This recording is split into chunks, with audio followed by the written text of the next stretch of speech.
નમસ્કાર મિત્રો, આજે સીધું ને સટના સ્પેશિયલ એપિસોડમાં આપણે માનનીય વડાપ્રધાન નરેન્દ્ર મોદી જેવાને શપથ લે છે અને એમના આશ્રિત એવા બટુક પક્ષોના નેતાઓ એ વાંધા વચકા શરૂ કરે છે. આમ તો જો ભારતીય જનતા પાર્ટીને 272 બેઠકો મળી હોત, દાવા તો 370 ના હતા, પરંતુ 240 બેઠકે સમેટાઈ ગયા. એટલે એમને ગરજ પડી કે ટીડીપી અને જેડીયુ સહિતના પક્ષોની મદદ લેવાની.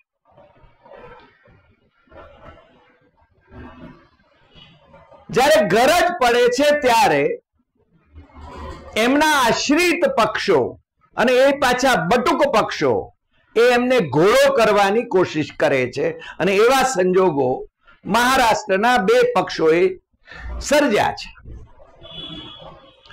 આમ તો કૌભાંડ પુરુષ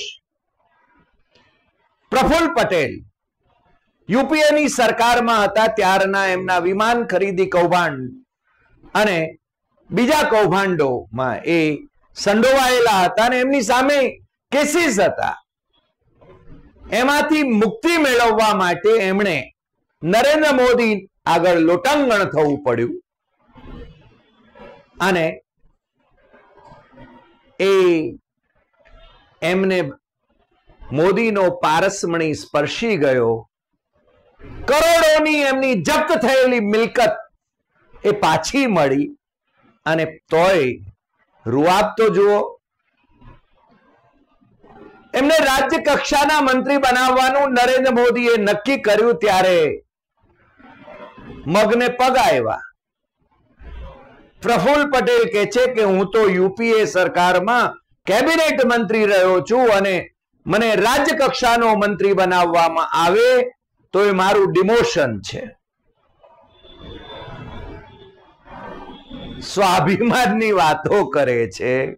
જે ભ્રષ્ટાચારી લોકો જે નરેન્દ્ર મોદીના આશ્રિત છે એ લોકો એમને સ્વાભિમાન જાગે છે. કારણ બહુ સ્પષ્ટ છે. નરેન્દ્ર મોદીને ગરજ છે સરકાર વિશ્વાસનો મત લઈ લે પછી 6 મહિના સુધી બહુ વાંધો આવે એમ નથી અને 18 જૂન પછી એક તો લોકસભાના સ્પીકરની ચૂંટણીમાં જો નરેન્દ્ર મોદી ધાર્યું કરાવી શકે અને ગૃહમાં વિશ્વાસનો મત એ મેળવી શકે તો 6 મહિના સુધી ગંગા નાયા, આગે આગે ગોરખ જાગે. અમે જ્યારે તમારી સાથે વાત કરી રહ્યા છીએ ત્યારે કેબિનેટની પહેલી મીટિંગ, કેન્દ્રની મોદી સરકારની પહેલી મીટિંગ એ ચાલી રહી છે, છતાં એના ખાતાની વહેંચણી થયાના વાવડ હજુ અમારા સુધી પહોંચ્યા નથી. આપણે 9 વાગે જ્યારે નિયમિત એપિસોડમાં મળીશું ત્યાં સુધીમાં ખાતાની વહેંચણી થઈ ગઈ હશે એવું માનું છું. પણ જે સી.આર. પાટીલ ગુજરાત ભારતીય જનતા પાર્ટીના અધ્યક્ષ રહ્યા અને હવે ત્યાં કેન્દ્રમાં કેબિનેટ મંત્રી બન્યા, જેમની એક સસ્પેન્ડેડ કોન્સ્ટેબલ થી માંડીને કેન્દ્રીય મંત્રી સુધી ની સફર એ બધાને કૌતુક કરાવે એવી રહી. એ સી.આર. પાટીલે શિવસેના, ઉદ્ધવ ઠાકરેની શિવસેના એને તોડવા માટે સુરતમાં એનું એપી સેન્ટર નિર્માણ કર્યું અને પછી હેમંત બિસ્વા શર્માએ ગુવાહાટીમાં એ બળવાખોર એકનાથ શિંદેવાદી શિવ સૈનિકોને રાખ્યા અને વાયા પણજી એ મુંબઈ પહોંચ્યા. એકનાથ શિંદે મુખ્યમંત્રી બન્યા. ભારતીય જનતા પાર્ટીના મુખ્યમંત્રી રહેલા દેવેન્દ્ર ફડણવીસ એમણે પ્રેસ કોન્ફરન્સ લીધી, કહ્યું કે હું સરકારમાં નથી જોડાવા માંગતો, પરંતુ અમિત શાહે એમનું પણ માનભંગ કરવું હતું અને એટલા માટે એ દેવેન્દ્ર ફડણવીસને નાયબ મુખ્યમંત્રી તરીકે એકનાથ શિંદેની નીચે મૂક્યા અને ભોપાલમાં 70,000 કરોડના કૌભાંડકારી ગોટાલેબાજ અજીત પવાર નો ઉલ્લેખ માન્ય વડાપ્રધાને જાહેર સભામાં કર્યો હતો અને કહ્યું હતું કે घोटालेबाजों को हम छोड़ेंगे नहीं। એ ઘોટાલેબાજ અજીત પવાર એ 3 દિવસમાં પોતાના કાકાની પીઠમાં છરો ભોંકીને, એટલે કે શરદ પવારની પીઠમાં છરો ભોંકીને, પ્રફુલ્લ પટેલે પણ શરદ પવારની પીઠમાં છરો ભોંકીને પવારની એનસીપી ને તોડીને મોદીને શરણે જઈને અજીત દાદા પવારને નાયબ મુખ્યમંત્રી બનાવ્યા। મોદીએ કૃપા કરી આ કૌભાંડ પુરુષોને મિનિસ્ટરો બનાવ્યા, નાયબ મુખ્યમંત્રી બનાવ્યા। મોદીને આવા કૌભાંડ પુરુષો ફાવે છે। વાત ભ્રષ્ટાચાર વિરોધીની કરવાની અને ભ્રષ્ટાચારીઓને ભેગા કરવાના ભારતીય જનતા પાર્ટીમાં અથવા તો મિત્ર પક્ષોમાં એમને શરણે જાય તો વાંધો નહીં, પણ મેં કહ્યું એમ કે હવે આ શિવસેના, જે તૂટેલી શિવસેના, જે ઓરિજિનલ વાઘા પહેરીને આવે છે એવી એકનાથ શિંદેની શિવસેના અને અજીત પવારની એનસીપી બંનેને ઓરિજિનલ પક્ષનું સ્ટેટસ મળ્યા પછી મગને પગ આવ્યા। કેન્દ્રમાં મંત્રી પદ એક લોકસભાના સભ્ય ધરાવનારને પણ કેબિનેટ મંત્રી પદ મળે અને આ બિચારા બાપડા જે નરેન્દ્ર મોદીના ચરણોમાં આવતતા હતા એમની સામેના સીબીઆઈ ઈડી ના કેસીસ એમાંથી મુક્તિ મેળવવા માટે એ લોકોએ કહેવા માંડ્યું કે અમને તો કેબિનેટ મંત્રી પદ જોઈએ છે। મોદીને ગરજ છે અને બધા જાણે છે કે મોદીની આ સરકાર બહુ લાંબી ચાલશે નહીં ને મોદીને એવું છે કે એ જે પક્ષોનો ટેકો લે છે, જે સીડીએ ચડે છે એ સીડીને તોડી નાખે છે। પણ વાતો ત્યાગમૂર્તિની કરે છે। આજે એમણે જે વાત કરી, કહ્યું કે આ બધા નોકરશાહોના પ્રતાપે અમે જીત્યા છીએ, એટલે સિવિલ સર્વન્ટ્સને પ્રતાપે એ પીએમઓ ના બધા અધિકારીઓને યશ આપે છે અને પોતે જાણે કે ત્યાગમૂર્તિ છે। મને તો સત્તાનો મોહ જ ક્યાં છે એમ કે છે। લોકોને હસવું આવે, બાળકોને પણ હસવું આવે એવા સંજોગો છે। મોદી સત્તાના મોહમાં અંધ છે એવું બધા જાણે છે અને સત્તા પ્રાપ્તિ માટે એ કંઈ પણ કરી શકે છે, કોઈ પણ હદે જઈ શકે છે।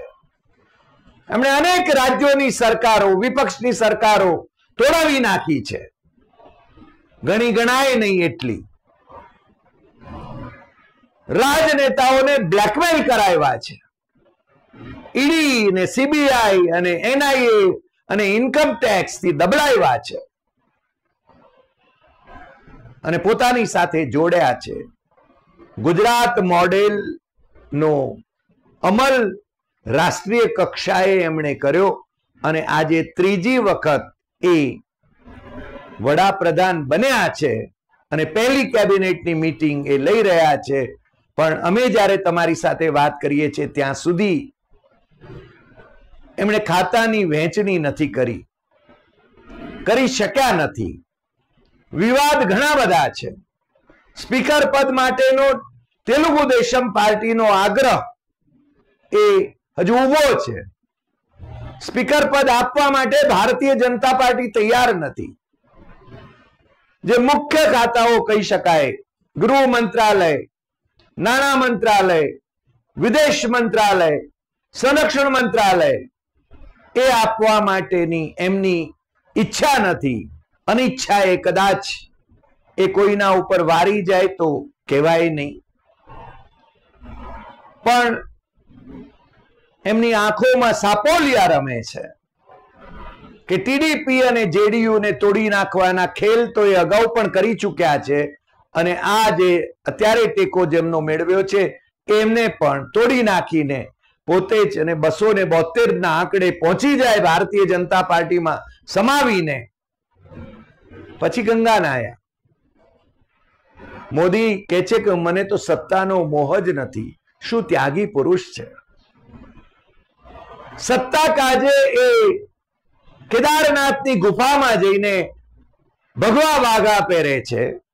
સત્તા કાજે કન્યાકુમારી વિવેકાનંદ રોક મેમોરિયલ પર જઈને ભગવા વાઘા ધારણ કરી ધ્યાન ધરે છે. બધું જ સત્તા કાજે કરે છે. સત્તા છોડી દેવાની હોત તો વિપક્ષ મુક્ત ભારતનો એમનો આગ્રહ, એમની યોજનાઓ એ છે ને આગળ વધારી ના હોત, વિપક્ષનું માન જાળવ્યું હોત. અમે ગઈકાલના શપથવિધિ સમારોહમાં કોંગ્રેસના માનનીય અધ્યક્ષ અને રાજ્યસભામાં માનનીય વિપક્ષના નેતા મલ્લિકાર્જુન ખડગેને મોદીના સેક્રેટરી મિશ્રાની બાજુમાં એકલા અતુલા જાણે કે બેઠા હોય પહેલી હરોળમાં એ રીતે જોયા. પીકે મિશ્રામાં એટલો વિવેક પણ નહોતો કે એમની સાથે વાત કરે. એ કોઈ બાજુમાં બેઠેલા બીજા બેનની સાથે સતત વાત કર્યા કરતા હતા જ્યારે શપથવિધિનો કાર્યક્રમ ચાલી રહ્યો હતો. કારણ કે જો પીકે મિશ્રા એ વિપક્ષના નેતાની સાથે વાત કરે તો નરેન્દ્ર મોદીને ખોટો સંદેશ જાય અને નરેન્દ્ર મોદીની આંખમાંથી એ ઉતરી જાય તો શું થાય? મોદીનો આ આતંક છે. બ્યુરોક્રેસીમાં પણ આ આતંક છે. અને પાછા એમ કે છે કે આ બ્યુરોક્રેટ્સને કારણે જ અમે ત્રીજી વાર જીત્યા છીએ. વાહ ભાઈ વાહ, શું ખેલ ચાલે છે! પણ આપણે એવી અપેક્ષા કરીએ કે સરકાર પ્રજાલક્ષી કામ કરે, વિપક્ષને માન આપે, લોકશાહી અને બંધારણનો આદર કરે અને ઈડી, સીબીઆઈ, એનઆઈએ અને ઇન્કમ ટેક્સ જેવી કેન્દ્રીય એજન્સીઓનો દુરુપયોગ ન કરે. કમસે કમ રાજકીય વિરોધીઓને પતાવવા માટે તો ન કરે, એમને દબડાવવા માટે, એમને બ્લેકમેલ કરવા માટે તો ન જ કરે. ભ્રષ્ટાચારીઓની સામે એક્શન લેવા જોઈએ એવું અમે માનીએ છીએ, પરંતુ એ અદાલતો ઉપર છોડવું જોઈએ એવું પણ અમે માનીએ છીએ. એકનાથ શિંદે અને અજીત દાદા પવાર એ કેટલા વંકાયેલા રહી શકશે એના વિશે અમને શંકા છે, પરંતુ એમણે કેબિનેટ પદ માંગ્યા છે, રાજ્ય કક્ષાના મંત્રી પદ નહીં. એ માંગ ઉપર એ કેટલા અડગ રહે છે એના તરફ આપણી નજર રહેશે. અત્યારથી હજુ તો પાશેરામાં પહેલી પૂણી જેવી આ કેબિનેટની રચના થઈ છે અને અત્યારથી જ અસંતોષ એ જગારા મારવા માંડ્યો છે. ભારતીય જનતા પાર્ટીમાં પણ અસંતોષ જગારા મારે છે, ભારતીય જનતા પાર્ટીના સાંસદોમાં પણ, નેતાઓમાં પણ. એટલે આ સંઘ કાશીએ જશે કે કેમ એના વિશે શંકા રહેવી સ્વાભાવિક છે. આપણી નજર એના તરફ મંડાયેલી રહેશે. તમારી સાથે અમે સતત શેર કરતા રહીશું. આજે આટલી વાત. ફરી મળીશું નવા એપિસોડમાં નવા વિષય સાથે. તમને જો આ એપિસોડ ગમ્યો હોય તો સૌથી વધુ શેર કરશો, લાઈક કરશો, કમેન્ટ કરશો અને આપણી YouTube channel doctor Hari Desai Satyam Evam Tathyam એ સબસ્ક્રાઇબ કરવા માટે મિત્રોને દેશમાં અને વિદેશમાં જરૂર જણાવતા રહેશો. નમસ્કાર.